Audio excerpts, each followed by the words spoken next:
Berenice by Edgar Allan Poe. Dicebant mihi sodales, si sepulchrum amicae visiterum, curas meas aliquantulum fore levitas. Ibn Zayat. Misery is manifold. The wretchedness of earth is multiform. Overreaching the wide horizon as the rainbow, its hues are as various as the hues of that arch, as distinct, too, yet as intimately blended. Overreaching the wide horizon as the rainbow, how is it that from beauty I have derived a type of unloveliness? From the covenant of peace, a simile of sorrow? But as, in ethics, evil is a consequence of good, so, in fact, out of joy is sorrow born. Either the memory of past bliss is the anguish of today, or the agonies which are have their origin in the ecstasies which might have been. My baptismal name is Aegeus. That of my family I will not mention. Yet there are no towers in the land more time-honored than my gloomy, gray, hereditary halls. Our line has been called a race of visionaries, and in many striking particulars, in the character of the family mansion, in the frescoes of the chief saloon, in the tapestries of the dormitories, in the chiseling of some buttresses in the armory, but more especially in the gallery of antique paintings, in the fashion of the library chamber, and lastly, in the very peculiar nature of the library's contents, there is more than sufficient evidence to warrant the belief. The recollections of my earliest years are connected with that chamber and with its volumes, of which latter I will say no more. Here died my mother. Herein I was born. But it is mere idleness to say that I had not lived before, that the soul has no previous existence. You deny it?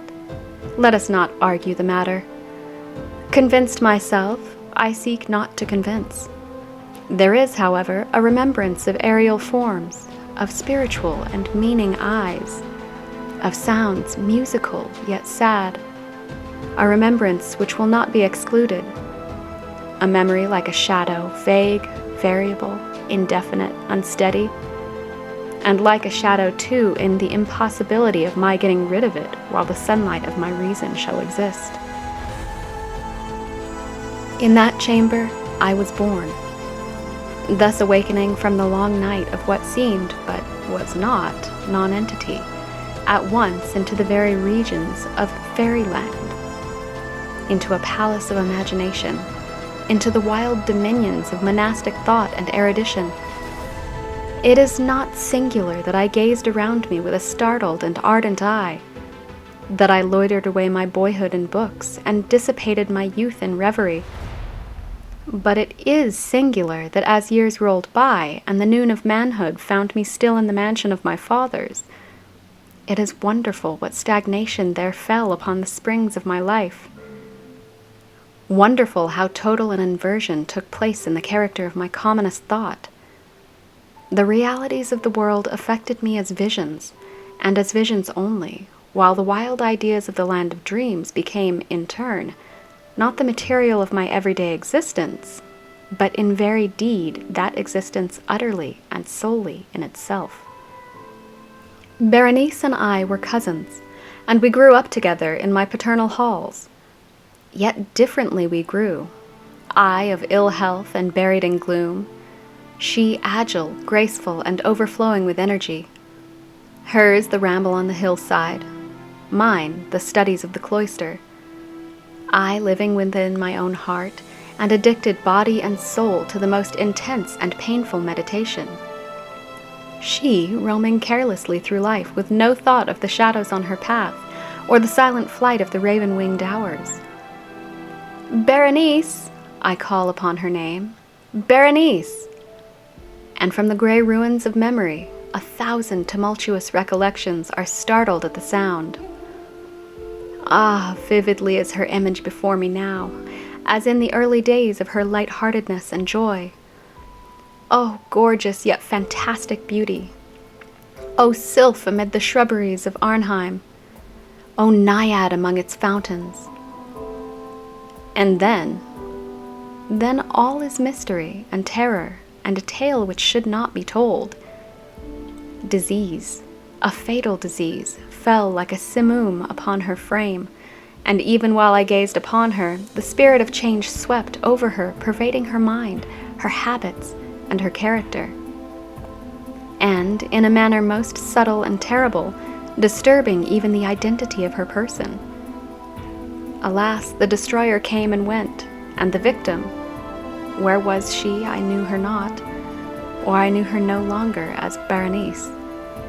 Among the numerous train of maladies superinduced by that fatal and primary one which effected a revolution of so horrible a kind in the moral and physical being of my cousin, may be mentioned as the most distressing and obstinate in its nature, a species of epilepsy not unfrequently terminating in trance itself, trance very nearly resembling positive dissolution, and from which her manner of recovery was, in most instances, startlingly abrupt.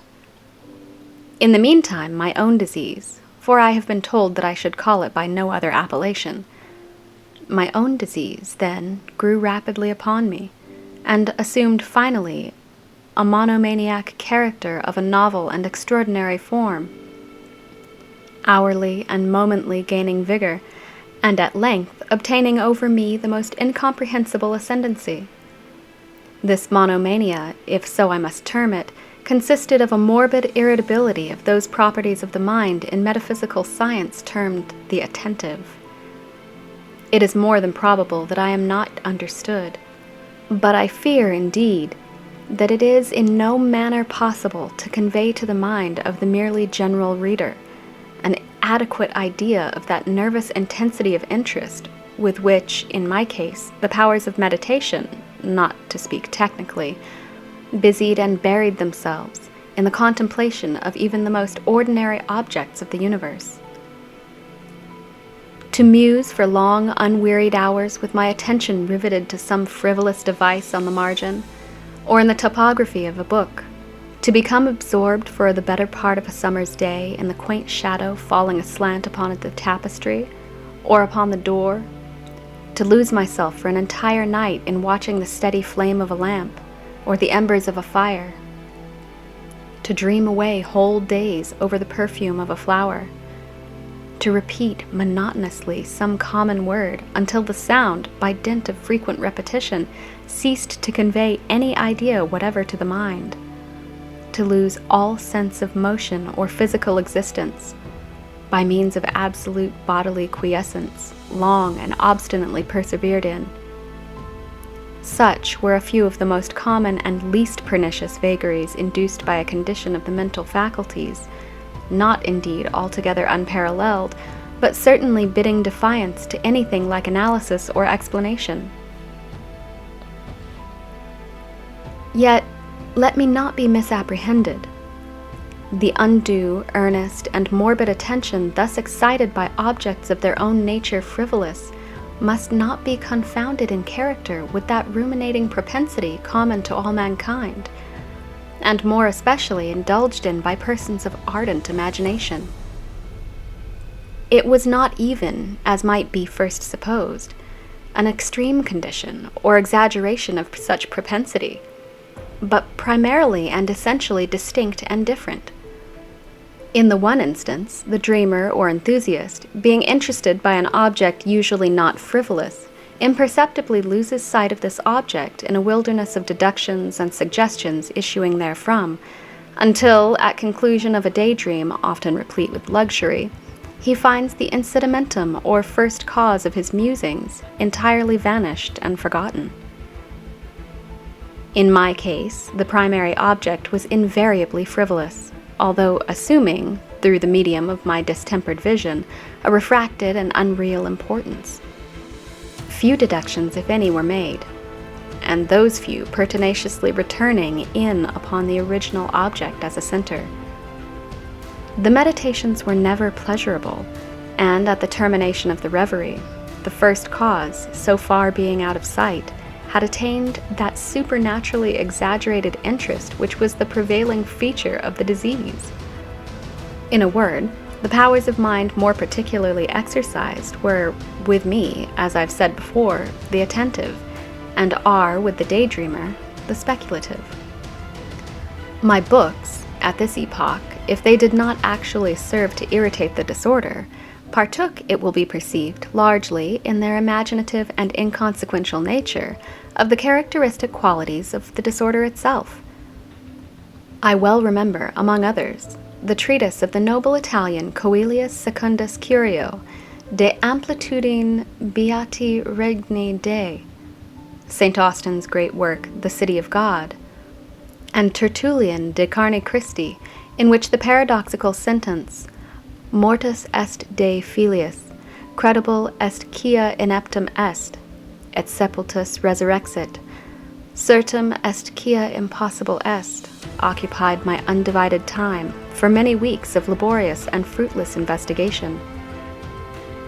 Thus, it will appear that, shaken from its balance only by trivial things, my reason bore resemblance to that ocean crag spoken by Ptolemy Hephaestion, which, steadily resisting the attacks of human violence and the fiercer fury of the waters and winds, trembled only to the touch of a flower called asphodel. And although to a careless thinker it might appear a matter beyond doubt that the alteration produced by her unhappy malady in the moral condition of Berenice would afford me many objects for the exercise of that intense and abnormal meditation whose nature I have been at some trouble in explaining. Yet such was not in any degree the case. In the lucid intervals of my infirmity, her calamity indeed gave me pain, and, taking deeply to heart that total wreck of her fair and gentle life, I did not fall to ponder frequently and bitterly upon the wonder-working means by which so strange a revolution had so suddenly been brought to pass. But these reflections partook not of the idiosyncrasy of my disease, and were such as would have occurred, under similar circumstances, to the ordinary mass of mankind. True to its own character, my disorder reveled in the less important but more startling changes wrought in the physical frame of Berenice, in the singular and most appalling distortion of her personal identity. During the brightest days of her unparalleled beauty, most surely I had never loved her. In the strange anomaly of my existence, feelings with me had never been of the heart, and my passions were always of the mind.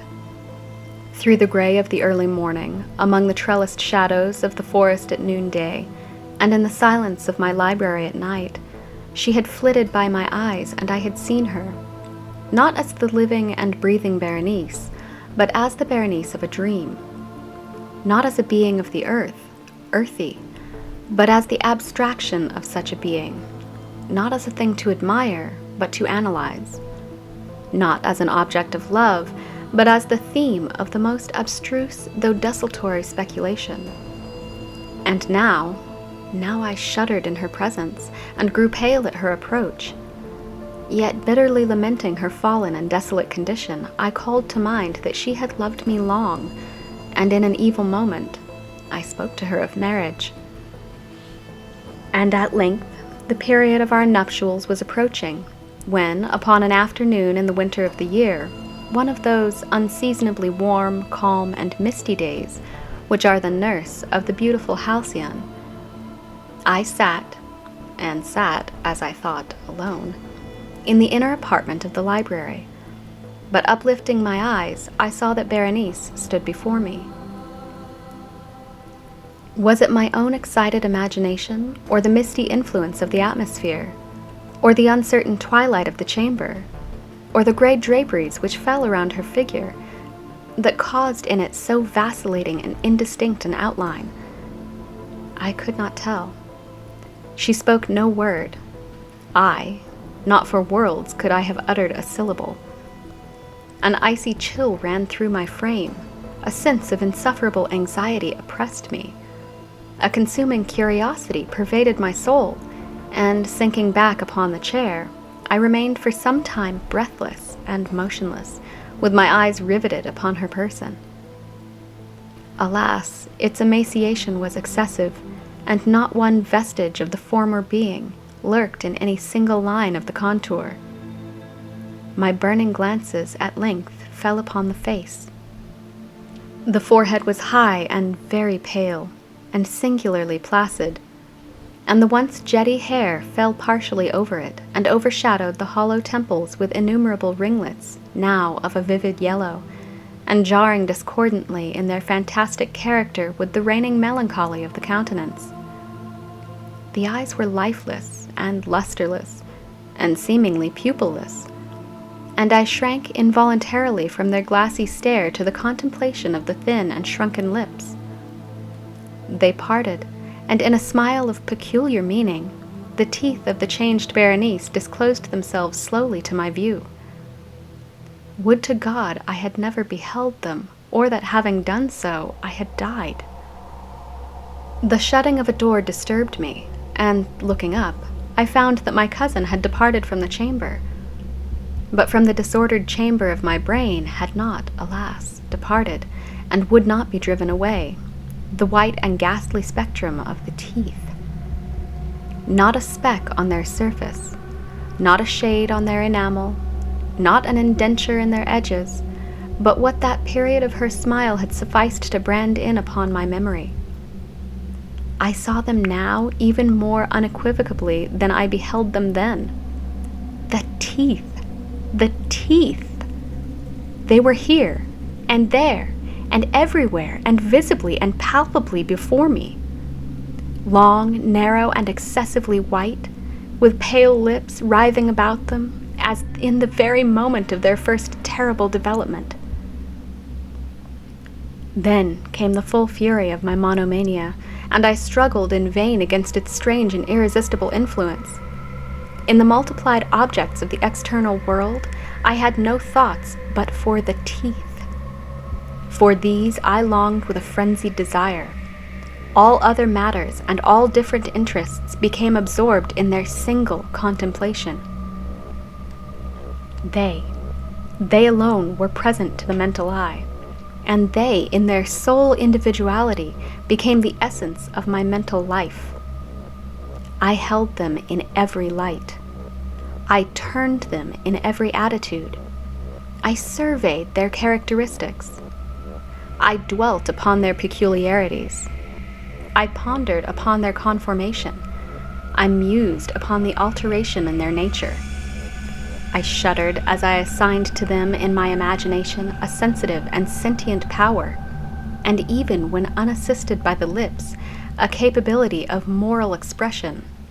Of Mademoiselle Salle it has been well said, que tout c'est pas été des sentiments, and of Berenice I more seriously believed que tout ce dont était des idées. Des idées! Ah, here was the idiotic thought that destroyed me. Des idées! Ah, therefore it was that I coveted them so madly. I felt that their possession could alone ever restore me to peace, in giving me back to reason. And the evening closed in upon me thus, and then darkness came, and tarried, and went, and the day again dawned, and the mists of a second night were now gathering around, and I still sat motionless in that solitary room, and still I sat buried in meditation, and still the phantasma of the teeth maintained its terrible ascendancy, as, with the most vivid, hideous distinctness, it floated about amid the changing lights and shadows of the chamber. At length, there broke in upon my dreams a cry of horror and dismay, and thereunto, after a pause, now succeeded the sound of troubled voices, intermingled with many low moanings of sorrow or of pain. I arose from my seat, and throwing open one of the doors of the library, saw standing out in the antechamber a servant maiden, all in tears, who told me that Berenice was no more. She had been seized with epilepsy in the early morning, and now, at the closing in of the night, the grave was ready for its tenant, and all the preparations for the burial were completed. I found myself sitting in the library, and again sitting there alone. It seemed that I had newly awakened from a confused and exciting dream, I knew that it was now midnight, and I was well aware that since the setting of the sun Berenice had been interred. But of that dreary period which intervened, I had no positive, at least no definite comprehension. Yet its memory was replete with horror more horrible from being vague, and terror more terrible from ambiguity. It was a fearful page in the record of my existence, written all over with dim and hideous and unintelligible recollections. I strived to decipher them, but in vain. While ever and anon, like the spirit of a departed sound, the shrill and piercing shriek of a female voice seemed to be ringing in my ears. I had done a deed. What was it? I asked myself the question aloud, and the whispering echoes of the chamber answered me. What was it? On the table beside me burned a lamp, and near it lay a little box. It was of no remarkable character, and I had seen it frequently before, for it was the property of the family physician. But how came it here, upon my table, and why did I shudder in regarding it? These things were in no manner to be accounted for, and my eyes at length dropped to the open pages of a book, and to a sentence underscored therein. The words were the singular but simple ones of the poet Ibn Zayat. Dicebant mihi sodalis si sepulchrum amicae visiteram, curas meas aliquantulum fore levitas. Why then, as I perused them, did the hairs of my head erect themselves on end, and the blood of my body become congealed within my veins? There came a light tap at the library door, and pale as the tenant of a tomb, a menial entered upon tiptoe. His looks were wild with terror, and he spoke to me in a voice tremulous, husky, and very low. What said he? Some broken sentences I heard. He told of a wild cry disturbing the silence of the night, of the gathering together of the household, of a search in the direction of the sound, and then his tones grew thrillingly distinct as he whispered me of a violated grave, of a disfigured body enshrouded, yet still breathing, still palpitating, still alive. He pointed to garments. They were muddy and clotted with gore. I spoke not, and he took me gently by the hand. It was indented with the impress of human nails. He directed my attention to some object against the wall. I looked at it for some minutes. It was a spade. With a shriek, I bounded to the table and grasped the box that lay upon it, but I could not force it open, and in my tremor it slipped from my hands and fell heavily and burst into pieces, and from it, with a rattling sound, there rolled out some instruments of dental surgery, intermingled with 32 small, white, and ivory-looking substances that were scattered to and fro about the floor. Edgar Allan Poe, 1809 to 1849.